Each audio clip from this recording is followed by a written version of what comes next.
Pasta 1, Faixa 1. Parte 1. Os hábitos dos indivíduos. 1. O loop do hábito. Como os hábitos funcionam. 1. No outono de 1993, um homem que mudaria radicalmente muito do que pensamos sobre os hábitos entrou num laboratório em San Diego para uma consulta previamente marcada. Era um senhor idoso, pouco mais de 1,80 m de altura, bem alinhado numa camisa azul de botão. Seus cabelos brancos espessos teriam causado inveja em muitos reencontros de 50 anos de formatura. A artrite o fazia mancar de leve, enquanto percorria os corredores do laboratório, segurando a mão da mulher, andando devagar, como se receoso do que cada novo passo traria. Cerca de um ano antes, Eugene Pauli, ou, abre aspas, EP, fecha aspas, como ele ficaria conhecido na literatura médica, estava em sua casa, em Playa del Rey, preparando-se para o jantar, quando sua mulher mencionou que o filho deles, Michael, estava vindo visitá-los. Abre aspas. Quem é Michael? Fecha aspas, perguntou Eugene. Abre aspas. Seu filho, fecha aspas, disse a mulher Beverly.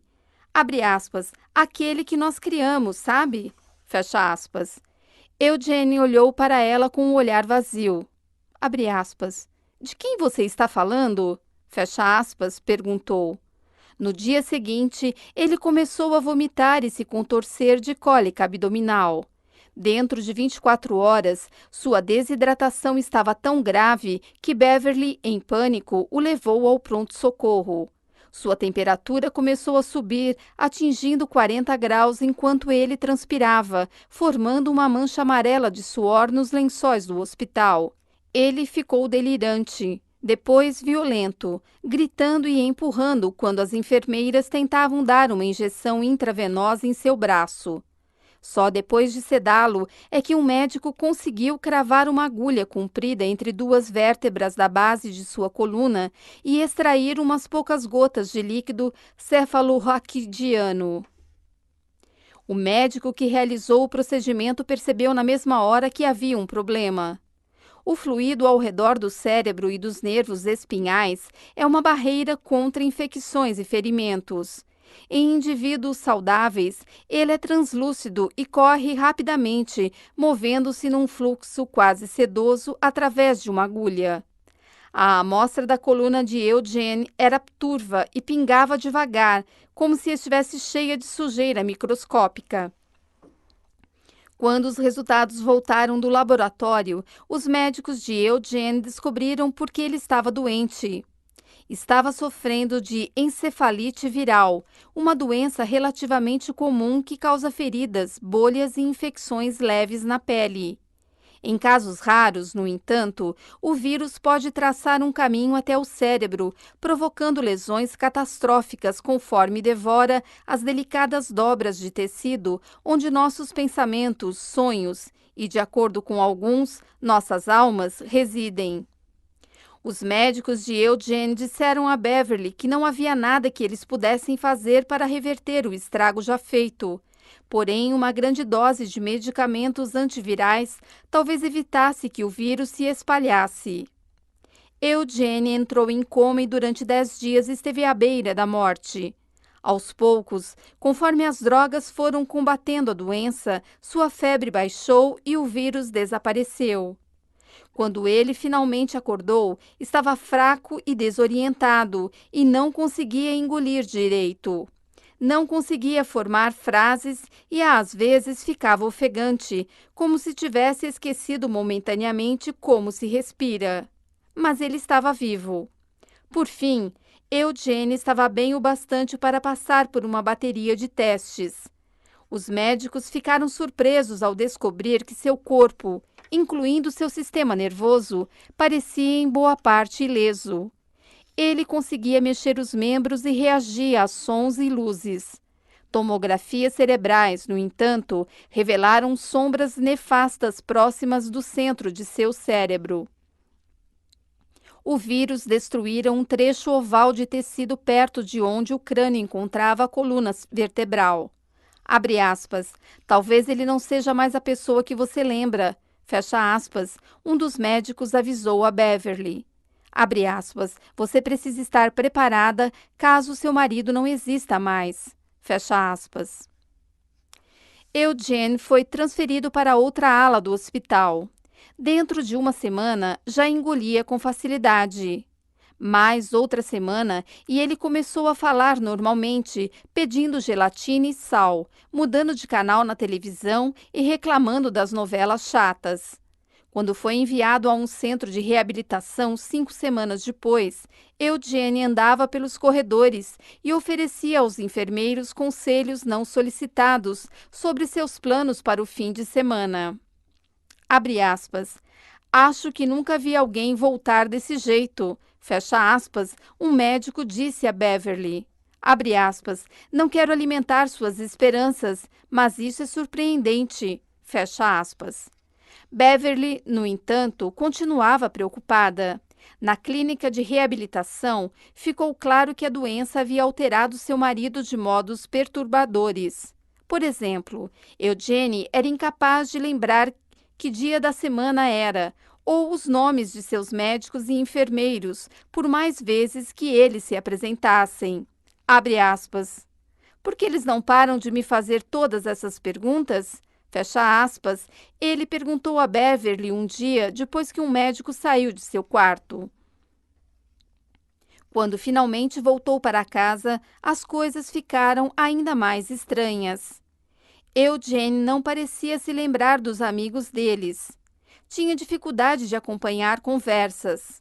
Às vezes, de manhã, saía da cama, andava até a cozinha, fritava bacon e ovos para comer. Depois voltava para debaixo das cobertas e ligava o rádio. 40 minutos depois, fazia a mesma coisa. Levantava, fritava bacon e ovos, voltava para a cama e mexia no rádio. Depois fazia tudo de novo. Assustada, Beverly procurou a ajuda de especialistas, entre os quais um pesquisador da Universidade da Califórnia em San Diego, especializado em perda de memória. E foi assim que, num dia ensolarado de outono, Beverly e Eugene se viram num prédio indistinto no campus da universidade, lentamente caminhando de mãos dadas por um corredor. Eles foram conduzidos a uma pequena sala de exames. Eugene começou a conversar com uma moça que estava usando um computador. Abre aspas. Trabalhei com eletrônica ao longo dos anos e fico impressionado com tudo isso. Fecha aspas, ele disse, apontando para a máquina em que ela estava digitando. Abre aspas. Quando eu era mais novo, essa coisa teria sido instalada em 2 suportes de 1,80 m, ocupando essa sala inteira. Fecha aspas. A mulher continuou digitando. Eugene deu uma risadinha. Abre aspas. Isso é incrível. Fecha aspas, ele disse. Abre aspas. Todos esses circuitos impressos e díodos e tríodos. Na época em que eu trabalhava com eletrônica, teria 2 suportes de 1,80 m segurando essa coisa. Fecha aspas. Um cientista entrou na sala e se apresentou. Perguntou a Eugene que idade ele tinha. Abre aspas. Vejamos. 59 ou 60? Fecha aspas. Eugene respondeu. Ele tinha 71 anos. Os cientistas começaram a digitar no computador. Eugene sorriu e apontou para a máquina. Abre aspas. Isso é mesmo formidável. Fecha aspas, ele disse. Abre aspas. Sabe, quando eu trabalhava com eletrônica, teria 2 suportes de 1,80 m segurando essa coisa. Fecha aspas. O cientista era Larry Squire, 52 anos, um professor que passara as últimas 3 décadas estudando a neuroanatomia da memória. Sua especialidade era explorar como o cérebro armazena acontecimentos. Seu trabalho com Eugene, no entanto, logo lhe revelaria um novo mundo e para centenas de outros pesquisadores que remodelaram nossa compreensão de como os hábitos funcionam. Os estudos de Squire mostrariam que mesmo alguém incapaz de lembrar sua própria idade ou de quase qualquer outra coisa, pode desenvolver hábitos que parecem inconcebivelmente complexos, até você perceber que todo mundo depende de processos neurológicos semelhantes todos os dias. A pesquisa dele e dos outros ajudaria a revelar os mecanismos subconscientes que impactam as inúmeras escolhas que parecem ser fruto de um pensamento racional, mas, na verdade, são influenciadas por impulsos que a maioria de nós mal reconhece ou compreende. Quando Squire conheceu Eugene, já fazia semanas que ele vinha estudando imagens de seu cérebro. Os exames indicavam que quase toda a lesão dentro do crânio de Eugene se limitava a uma área de 5 centímetros perto do centro da cabeça. O vírus destruíra quase inteiramente seu lobo temporal medial, uma faixa de células que os cientistas suspeitavam ser responsável por todo tipo de tarefa cognitiva, tais como a lembrança do passado e a regulação de algumas emoções. A totalidade da destruição não surpreendeu Squire. A encefalite viral consome tecido com uma precisão cruel, quase cirúrgica. O que o deixou chocado era como as imagens pareciam familiares. 30 anos antes, quando era doutorando no MIT, Squire trabalhara junto com um grupo que estudava um homem conhecido como, abre aspas, HM, fecha aspas, um dos pacientes mais famosos da história da medicina. Quando HM, seu nome verdadeiro era Henry Molaison, mas os cientistas protegeram sua identidade ao longo de toda sua vida, tinha 7 anos, foi atropelado por uma bicicleta e caiu, batendo a cabeça com força. Logo em seguida, passou a ter ataques epiléticos e começou a desmaiar. Aos 16 anos, teve sua primeira crise tônico-clônica, o tipo de convulsão que afeta o cérebro inteiro. Em pouco tempo, ele estava perdendo a consciência até 10 vezes por dia. Quando completou 27 anos, HM estava desesperado. Os medicamentos anticonvulsivos não tinham ajudado. Ele era inteligente, mas não conseguia permanecer no emprego. Ainda morava com os pais. HM queria levar uma vida normal. Por isso, procurou a ajuda de um médico cuja tolerância com experimentos era maior que seu medo de cometer um erro médico. Estudos haviam sugerido que uma área do cérebro chamada hipocampo talvez exercesse um papel nos ataques epiléticos. Quando o médico propôs fazer uma incisão na cabeça de HM, levantar a seção frontal de seu cérebro e, com um pequeno canudo, sugar de dentro de seu crânio o hipocampo e parte do tecido ao redor, HM deu seu consentimento. A cirurgia aconteceu em 1953 e, quando HM se recuperou, seus ataques epiléticos diminuíram. Quase de imediato, no entanto, ficou claro que seu cérebro tinha sido alterado radicalmente.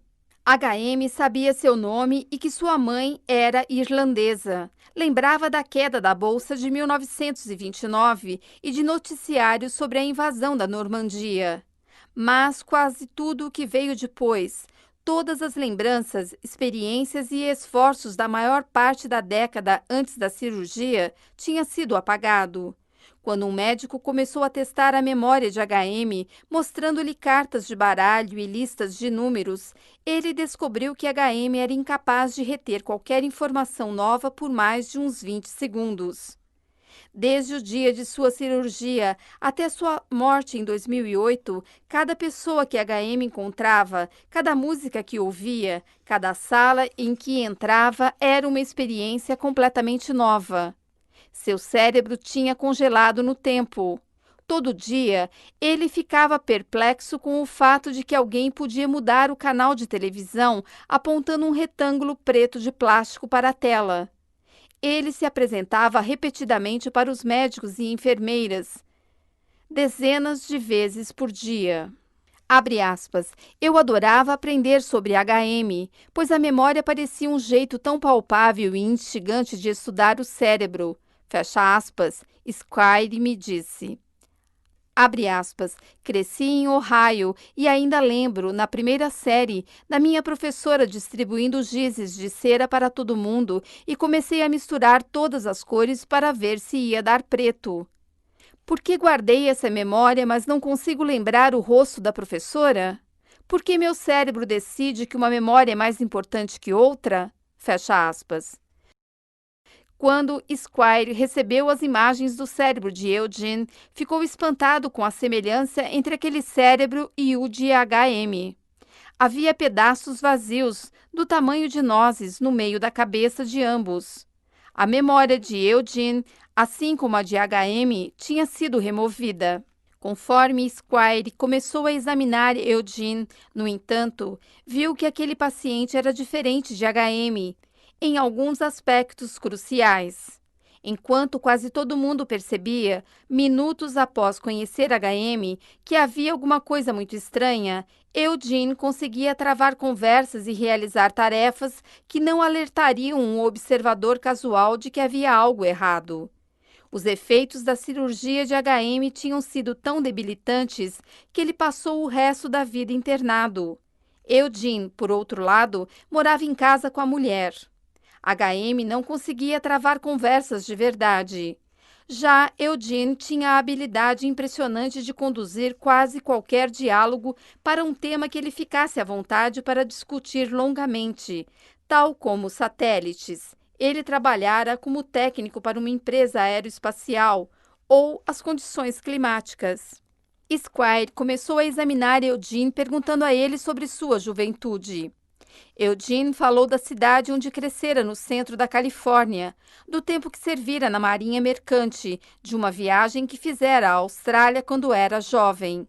Lembrava da maior parte dos acontecimentos de sua vida que tinham se passado antes de cerca de 1960. Quando Squire perguntava sobre décadas posteriores, Eugene, educadamente, mudava de assunto e dizia que tinha dificuldade de lembrar de alguns acontecimentos recentes.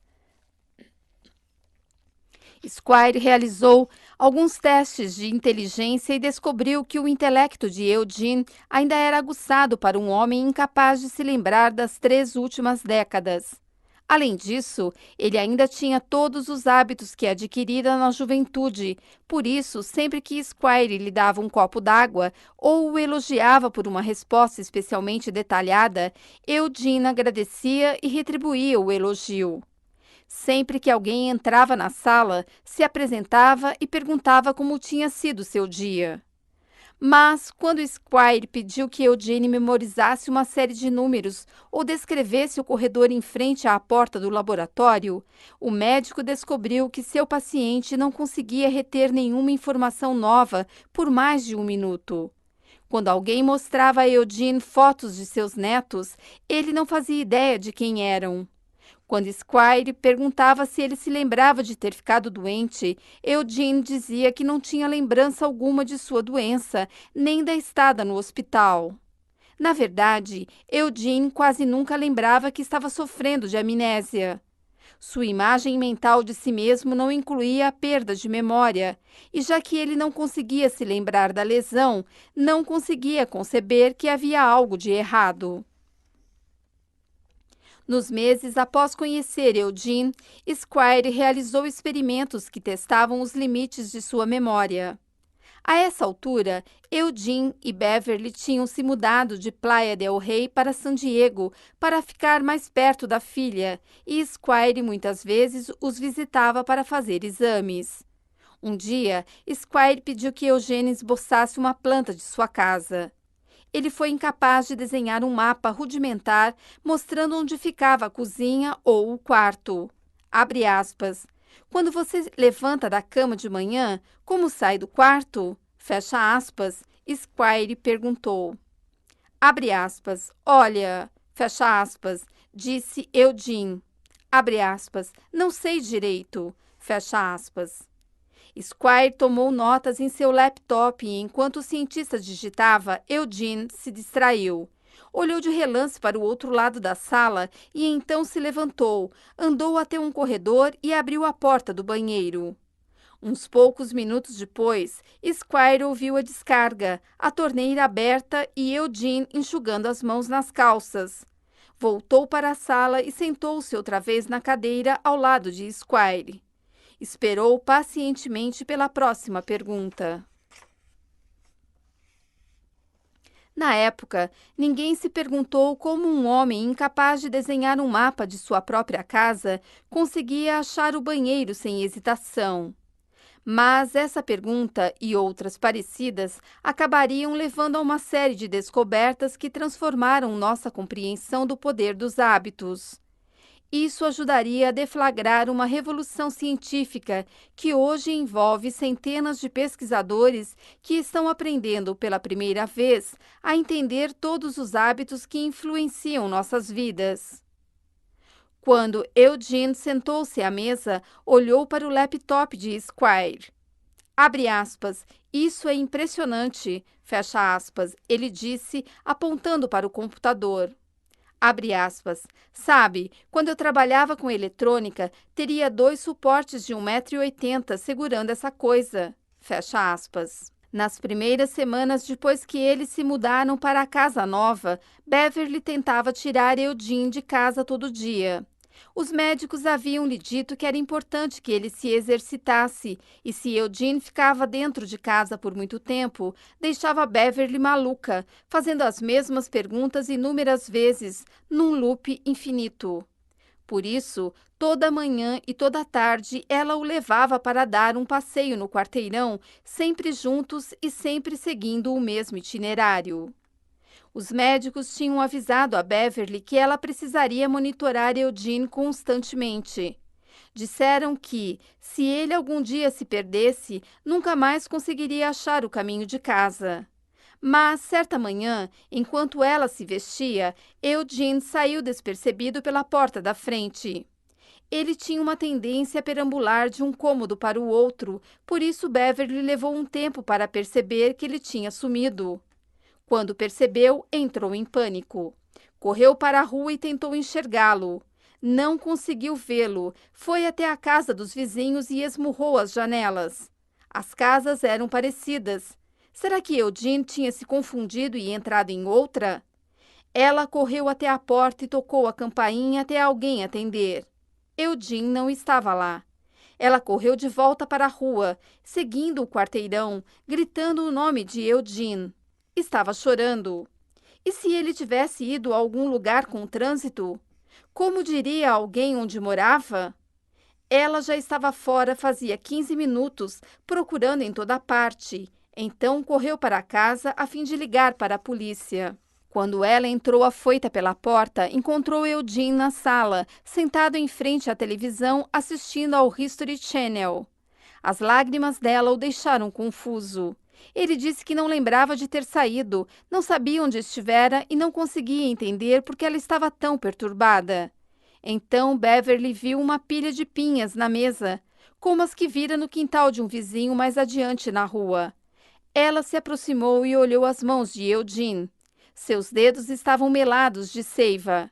Foi então que ela se deu conta de que Eugene tinha saído sozinho para caminhar. Ele tinha andado até o final da rua e catado alguns souvenirs. E achara o caminho de casa. Em pouco tempo, Eugene estava saindo para caminhar toda manhã. Beverly tentava impedi-lo, mas era inútil. Abre aspas. Mesmo se eu falasse para ele ficar em casa, uns poucos minutos depois, ele não lembrava mais. Fecha aspas, ela me disse. Abre aspas, eu o segui algumas vezes para garantir que ele não ia se perder, mas ele sempre voltava são e salvo. Fecha aspas. Às vezes voltava com pinhas ou pedras. Uma vez voltou com uma carteira, outra com um cachorrinho. Nunca se lembrava de onde essas coisas tinham vindo. Quando Squire e seus assistentes ficaram sabendo dessas caminhadas, começaram a suspeitar que estava acontecendo alguma coisa dentro da cabeça de Eugene que não tinha nada a ver com a sua memória consciente. Então projetaram um experimento. Uma assistente de Squire visitou a casa um dia e pediu que Eugene desenhasse um mapa do quarteirão onde morava. Ele não conseguiu. Mas, Onde a casa dele estava situada na rua? Ela perguntou. Ele desenhou um pouquinho, depois se esqueceu da tarefa. Ela pediu que ele apontasse qual porta dava para a cozinha. Eugene olhou o cômodo à sua volta. Disse que não sabia. Ela perguntou a Eugene o que ele faria se estivesse com fome. Ele levantou, andou até a cozinha, abriu um armário e tirou um pote de amendoins. Mais tarde, naquela semana, um visitante acompanhou Eugene em sua caminhada diária. Eles andaram por cerca de 15 minutos pela eterna primavera do sul da Califórnia, com o ar carregado do cheiro de bougainvillias. Eugene não falou muito, mas sempre guiava o caminho e parecia saber aonde estava indo. Nunca pedia informações. Quando eles dobraram a esquina perto da casa dele, o visitante perguntou a Eugene onde ele morava. Abre aspas, não sei exatamente, fecha aspas, respondeu. Então seguiu pela sua calçada, abriu sua porta da frente, entrou na sala e ligou a televisão. Ficou claro para Squire que Eugene estava absorvendo informações novas. Mas onde dentro de seu cérebro estavam morando essas informações? Como alguém podia achar um pote de amendoins quando não sabia dizer onde ficava a cozinha? Ou achar o caminho de casa quando não fazia ideia de qual era a sua? Como, Squire se perguntou, os novos padrões comportamentais estavam se formando dentro do cérebro avariado de Eugene? 2. Dentro do prédio que abriga o Departamento de Ciências Cerebrais e Cognitivas do Massachusetts Institute of Technology, há laboratórios que contêm o que, para um observador leigo, pareceriam salas de cirurgia de uma casa de bonecas. Lá existem bisturis minúsculos, pequenas brocas e serras em miniatura de menos de 6 milímetros de largura, presas a braços robóticos. Mesmo as mesas de operação são muito pequenas, como se preparadas para cirurgiões do tamanho de crianças. As salas são sempre mantidas numa temperatura de 15 graus, pois um toque gelado no ar estabiliza os dedos dos pesquisadores durante procedimentos delicados.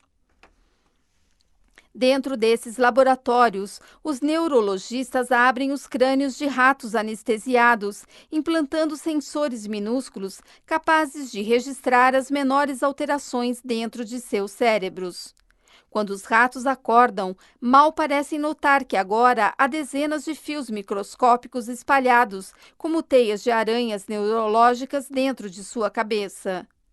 Esses laboratórios tornaram-se o epicentro de uma revolução silenciosa na ciência da formação de hábitos, e os experimentos realizados aqui explicam como Eugene, assim como você, eu e todo mundo, desenvolveu os comportamentos necessários para sobreviver a cada dia.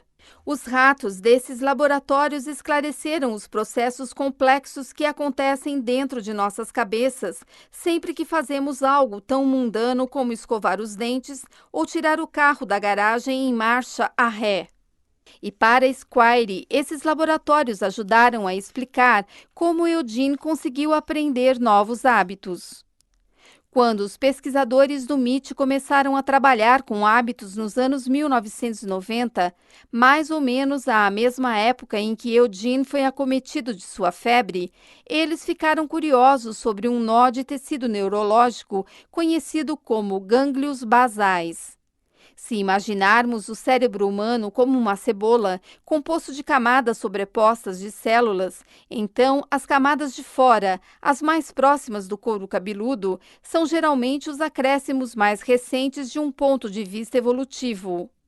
Quando você cria uma nova invenção ou ri da piada de um amigo, são as partes mais externas do seu cérebro que estão em ação. É lá que acontecem os pensamentos mais complexos. Mais fundo dentro do cérebro e mais perto do tronco cerebral, onde o cérebro encontra a coluna, há estruturas mais antigas, mais primitivas. Elas controlam nossos comportamentos automáticos, como respirar e engolir, ou a reação de susto que sentimos quando alguém pula de trás de um arbusto. Mais para o centro do crânio, Há um nó de tecido do tamanho de uma bola de golfe que é parecido com aquilo que se encontra dentro da cabeça de um peixe, réptil ou mamífero. Esses são os gânglios basais, um oval de células que, durante anos, os cientistas não entendiam muito bem, a não ser por suspeitas de que ele desempenhava um papel em doenças como o mal de Parkinson. No começo dos anos 1990, os pesquisadores do MIT começaram a cogitar que os gânglios basais talvez pudessem ser essenciais para os hábitos também. Notaram que animais com lesões nos gânglios basais de repente começavam a ter problemas com tarefas, como aprender a atravessar labirintos ou memorizar como abrir recipientes de comida. Decidiram fazer experimentos usando novas microtecnologias que lhes permitiram observar, nos mínimos detalhes, o que estava acontecendo dentro da cabeça de cada rato enquanto ele realizava dezenas de rotinas. Numa cirurgia, inseria-se no crânio do rato algo parecido com um pequeno joystick com dezenas de fios minúsculos. Depois disso, o animal era colocado num labirinto em formato de T com chocolate numa das pontas. O labirinto era estruturado de modo que cada rato ficasse posicionado atrás de uma divisória que se abria fazendo um clique alto.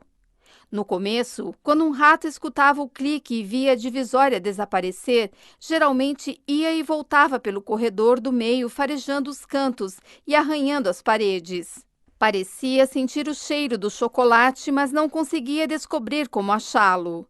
Quando chegava ao topo do T, muitas vezes virava à direita, afastando-se do chocolate, e depois acabava indo para a esquerda, às vezes fazendo uma pausa sem nenhum motivo óbvio. Por fim, a maioria dos animais descobria a recompensa, mas não havia padrão discernível no caminho deles. Era como se cada rato estivesse dando um passeio descontraído sem pensar. As sondas nas cabeças dos ratos, no entanto, contavam uma história diferente. Enquanto cada um deles percorria o labirinto, seu cérebro, e em particular, seus gânglios basais, trabalhava intensamente. Cada vez que um rato farejava o ar ou arranhava uma parede, seu cérebro explodia de atividade, como se analisando cada novo cheiro, imagem e som. O rato estava processando informações durante todo o tempo em que perambulava. Os cientistas repetiram o experimento diversas vezes, observando como a atividade cerebral de cada rato se alterava conforme percorria centenas de vezes a mesma rota. Uma série de mudanças lentamente surgiu. Os ratos pararam de farejar cantos e virar para o lado errado. Em vez disso, atravessaram o labirinto cada vez mais depressa. E dentro de seus cérebros, algo inesperado aconteceu. Conforme cada rato aprendia a se orientar no labirinto, sua atividade mental diminuía. À medida que o caminho se tornava cada vez mais automático, os ratos começaram a pensar cada vez menos. Era como se, nas poucas vezes em que um rato explorava o labirinto, seu cérebro tivesse que trabalhar com força total para dar conta de todas as informações novas. Mas, após alguns dias percorrendo o mesmo caminho, o rato não precisava mais arranhar as paredes nem farejar o ar, e por isso a atividade cerebral associada aos atos de arranhar e farejar ia cessando. Ele não precisava escolher para que direção virar, portanto, os centros de tomada de decisão do cérebro ficavam em silêncio. Só o que ele tinha que fazer era lembrar o caminho mais rápido até o chocolate. Dentro de uma semana, até as estruturas cerebrais relacionadas à memória tinham se aquietado. O rato havia internalizado como atravessar o labirinto, correndo, num tal grau que quase não precisava pensar. Porém, essa internalização, correr reto, dobrar à esquerda, comer o chocolate, dependia dos gânglios basais, como as sondas cerebrais indicavam. Essa minúscula e primitiva estrutura neurológica parecia assumir o comando conforme o rato corria cada vez mais depressa e seu cérebro trabalhava cada vez menos. Os gânglios basais eram essenciais para recordar padrões e agir com base neles. Os gânglios basais, em outras palavras, armazenavam hábitos mesmo enquanto o resto do cérebro adormecia. Para observar essa capacidade cerebral, considere este gráfico que mostra a atividade dentro do crânio de um rato quando ele se depara com o labirinto pela primeira vez. Inicialmente, o cérebro está trabalhando duro o tempo todo. Depois de uma semana, quando o caminho fica conhecido e a corrida se torna um hábito, o cérebro do rato se acalma enquanto ele percorre o labirinto. Este processo, em que o cérebro converte uma sequência de ações numa rotina automática, é conhecido como, abre aspas, chunking, fecha aspas, abre parênteses, agrupamento, fecha parênteses, e está na raiz de como os hábitos se formam. Há dezenas, se não centenas, de blocos, abre parênteses, chunks, fecha parênteses, comportamentais dos quais dependemos todos os dias. Alguns são simples, você automaticamente põe pasta de dente na escova antes de colocá-la na boca. Alguns tais, como se vestir ou preparar o almoço das crianças, são um pouco mais complexos. Outros são tão complicados que é espantoso pensar que um pequeno pedaço de tecido que evoluiu há milhões de anos possa chegar a transformá-los em hábitos. Pensemos no ato de tirar o carro da garagem em marcha ré. Quando você aprendeu a dirigir, fazer isso exigia uma grande dose de concentração e por um bom motivo. A tarefa envolve abrir a garagem, destrancar a porta do carro, ajustar o banco, inserir a chave na ignição, girá-la em sentido horário, mexer nos retrovisores e conferir se não há obstáculos, colocar o pé no freio, engatar a marcha ré, tirar o pé do freio, estimar mentalmente a distância entre a garagem e a rua enquanto você mantém as rodas alinhadas e observa o trânsito no sentido contrário. Calcular como as imagens refletidas nos espelhos se traduzem em distâncias reais entre o para-choque, as latas de lixo e as cercas. Tudo isso enquanto você aplica uma leve pressão ao acelerador e o freio e, muito provavelmente, pede ao passageiro que, por favor, pare de mexer no rádio. Hoje em dia, no entanto, você faz tudo isso cada vez que sai para a rua, quase sem pensar. A rotina acontece por hábito. Milhões de pessoas executam esse intrincado balé toda manhã, sem pensar, pois, assim que sacamos as chaves do carro, nossos gânglios basais entram em ação, identificando o hábito que armazenamos em nosso cérebro referente a tirar um carro para a rua em marcha ré. Uma vez que esse hábito começa a se desenrolar, nossa massa cinzenta está livre para ficar em silêncio ou dar sequência a outros pensamentos. E é por isso que temos capacidade mental suficiente para perceber que o Jimmy esqueceu a lancheira dentro de casa. Os hábitos, dizem os cientistas, surgem porque o cérebro está o tempo todo procurando maneiras de poupar esforço. Se deixado por conta própria, o cérebro tentará transformar quase qualquer rotina num hábito, pois os hábitos permitem que nossas mentes desacelerem com mais frequência. Este instinto de poupar esforço é uma enorme vantagem. Um cérebro eficiente exige menos espaço, o que permite uma cabeça menor, tornando o parto mais fácil e, portanto, causando menos mortes de bebês e de mães. Um cérebro eficiente também nos permite parar de pensar constantemente em comportamentos básicos, tais como andar e escolher o que comer, de modo que podemos dedicar energia mental para inventar lanças, sistemas de irrigação e, por fim, aviões e videogames. Mas preservar o esforço mental é uma questão complicada, pois se nossos cérebros desligam no momento errado, talvez deixemos de notar algo importante, como um predador escondido nos arbustos ou um carro em alta velocidade enquanto saímos para a rua. Por isso, nossos gânglios basais desenvolveram um sistema inteligente para determinar quando devem permitir que os hábitos assumam o comando.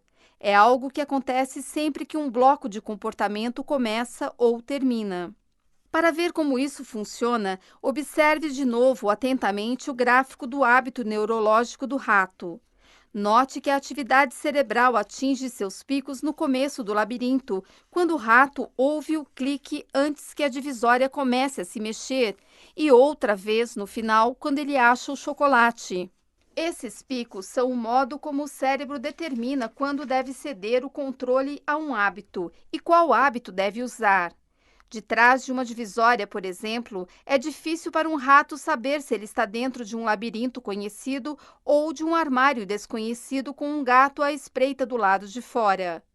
Para lidar com essa incerteza, o cérebro despende muito esforço no começo de um bloco de comportamento, procurando alguma coisa, uma deixa, que lhe forneça uma pista de qual hábito usar. De trás de uma divisória, se um rato ouve um clique, ele sabe que deve usar o hábito do labirinto. Se ouve um miado, escolhe um padrão diferente. Ao final da atividade, quando a recompensa aparece, o cérebro desperta e confere se tudo ocorreu como esperado. Esse processo dentro dos nossos cérebros é um loop de 3 estágios. Primeiro, há uma deixa, um estímulo que manda seu cérebro entrar em modo automático e indica qual hábito ele deve usar. Depois, há a rotina, que pode ser física, mental ou emocional. Finalmente, há uma recompensa, que ajuda seu cérebro a saber se vale a pena memorizar este loop específico para o futuro. Ao longo do tempo, este loop deixa rotina, recompensa se torna cada vez mais automático. A deixa e a recompensa vão se entrelaçando até que surja um poderoso senso de antecipação e desejo. Por fim, seja num laboratório gelado do MIT ou na garagem da sua casa, um hábito nasce. Os hábitos não são inevitáveis. Como explicam os 2 capítulos seguintes, eles podem ser ignorados, alterados ou substituídos. Mas a descoberta do loop do hábito é tão importante porque revela uma verdade básica. Quando um hábito surge, o cérebro para de participar totalmente da tomada de decisões. Ele para de fazer tanto esforço ou desvia o foco para outras tarefas. A não ser que você deliberadamente lute contra um hábito que encontre novas rotinas, o padrão irá se desenrolar automaticamente. No entanto, apenas entender como os hábitos funcionam, aprender a estrutura do loop do hábito, já os torna mais fáceis de controlar. Assim que você divide um hábito em seus componentes, está apto a brincar com as engrenagens. Abre aspas. Fizemos experimentos em que treinamos ratos para atravessar um labirinto até que virasse um hábito e depois eliminamos o hábito mudando a localização da recompensa. Fecha aspas, me disse Anne Graybiel, uma cientista do MIT que supervisionou muitos dos experimentos com os gânglios basais. Abre aspas. Então, um dia colocamos a recompensa no lugar antigo, soltamos o rato e aí está. O velho hábito ressurge imediatamente. Os hábitos nunca desaparecem de fato. Estão codificados nas estruturas do nosso cérebro e essa é uma enorme vantagem para nós, pois seria terrível se tivéssemos que reaprender a dirigir depois de cada viagem de férias. O problema é que nosso cérebro não sabe a diferença entre os hábitos ruins e os bons. E por isso, se você tem um hábito ruim, ele está sempre ali à espreita, esperando as deixas e recompensas certas. Fecha aspas. Isso explica por que é tão difícil criar o hábito de fazer exercícios, por exemplo, ou de mudar nossa alimentação. Uma vez que adquirimos uma rotina de sentar no sofá em vez de sair para correr, ou de fazer um lanchinho sempre que passamos por uma caixa de donuts, esses padrões continuam para sempre dentro das nossas cabeças. Segundo a mesma regra, no entanto, se aprendermos a criar novas rotinas neurológicas que sejam mais poderosas que esses comportamentos, se assumirmos o controle do loop do hábito, podemos forçar essas tendências nocivas a ficar em segundo plano, assim como fez Liza Allen após sua viagem ao Cairo. Estudos demonstraram que uma vez que alguém cria um novo padrão, sair para correr ou ignorar os donuts se torna tão automático quanto qualquer outro hábito. Sem os loops dos hábitos, nossos cérebros entrariam em pane, sobrecarregados com as minúcias da vida cotidiana.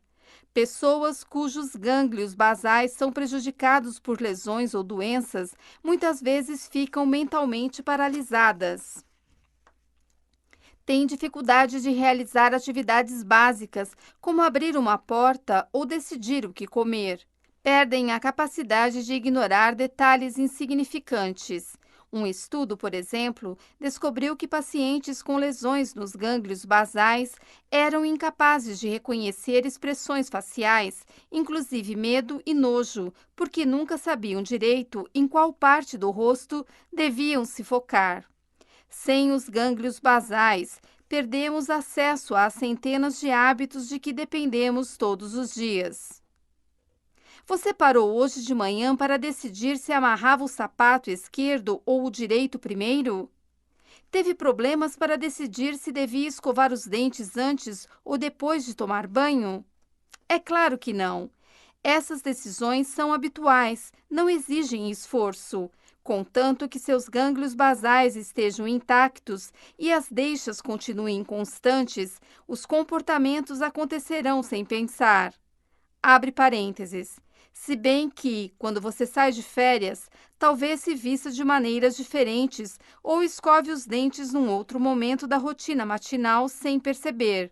Fecha parênteses.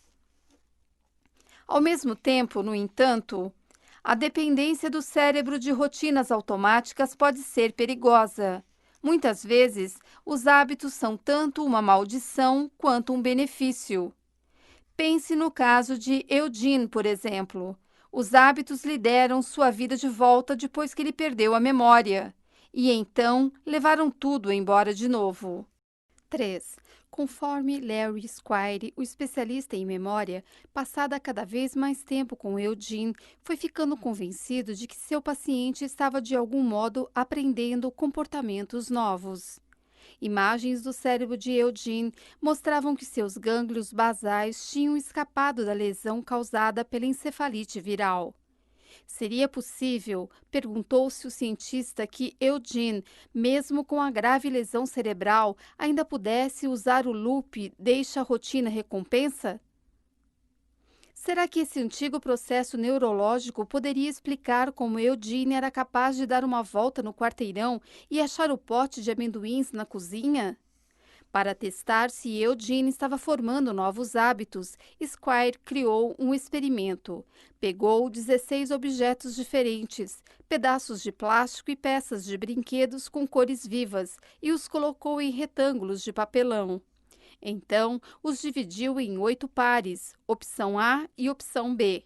Em cada par, um dos pedaços de papelão, escolhido aleatoriamente, tinha um adesivo na parte de baixo onde se lia, abre aspas, correto, fecha aspas. Squire colocou Eugene sentado à mesa, deu-lhe um par de objetos e pediu que escolhesse um deles. Em seguida, pediu que Eugene virasse o papelão escolhido para ver se havia um adesivo dizendo, abre aspas, correto, fecha aspas, na parte de baixo. Este é um jeito comum de medir a memória, já que há apenas 16 objetos e eles são sempre apresentados nos mesmos 8 pares. A maioria das pessoas consegue memorizar qual item é, abre aspas, correto, fecha aspas, após umas poucas repetições. Macacos são capazes de memorizar todos os itens, abre aspas, corretos, fecha aspas, depois de 8 a 10 dias. Eugene não conseguia lembrar nenhum dos itens, abre aspas, corretos, fecha aspas, por mais vezes que fizesse o teste. Ele repetiu o experimento 2 vezes por semana durante meses, olhando 40 pares por dia. Você sabe por que está aqui hoje? Perguntou um pesquisador no começo de uma sessão, algumas semanas depois do início do experimento. Acho que não, disse Eugene. Vou lhe mostrar uns objetos. Você sabe por quê? Tenho que descrevê-los para você ou dizer para que eles servem? Eugene não lembrava absolutamente nada das sessões anteriores, mas conforme as semanas se passaram, o desempenho de Eugene melhorou. Depois de 28 dias de treinamento, escolhia os objetos, abre aspas, corretos, fecha aspas, 85% das vezes. Aos 36 dias, acertava 95% das escolhas. Certo dia, depois de um teste, Eugene olhou para a pesquisadora desconcertado com seu sucesso. Como estou fazendo isso?